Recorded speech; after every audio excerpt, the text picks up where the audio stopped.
What have you found as far as just appropriating God's resources in those times where you're feeling, well, especially frustrated?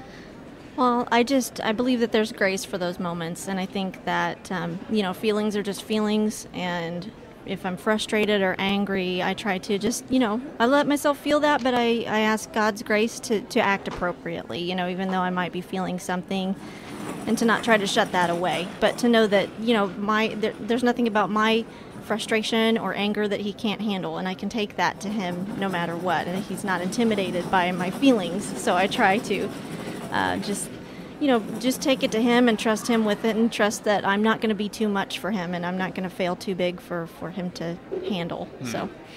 Well, and I understand as you've been in this process of writing In Capable Arms and really discovering more about your relationship with Christ, you maybe have come to a greater realization of God's purpose for your life and for your disability. What have you discovered? Oh, absolutely. It's hard not to go through your life without asking God why, the frustrating and bad things happen.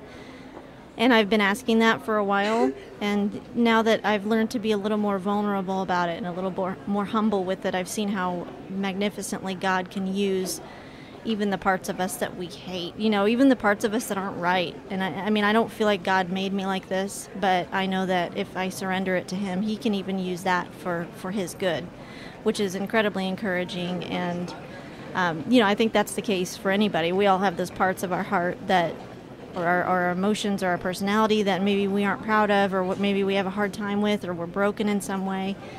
And, God can use anything if we put it out there for him to use. Well, there's such an emphasis these days with the images that we see in media, communication sources, image, self-worth, definition of beauty. There's just, there is just an increasing pressure, it seems like, in our culture to be perfect. Sure. So do you deal with that at all in the book? I've got a whole chapter on that. A whole chapter? Yeah, so give us a little snippet. Sure. Well, the chapter, I titled it Perfection versus Beauty. And I even talked about, in Genesis, how God created everything and he said it was good. And the original language there speaks to aesthetics, that things were aesthetically pleasing. The Bible said the Bible didn't say that he created a perfect world. He created a good world that's beautiful. And I don't think those two things are synonymous, because our ideas of perfection, I don't think really have anything to do with beauty. There are the most beautiful things in the world, the flowers and the pieces of art and things like that there's no really way to define perfection when it comes to a creation.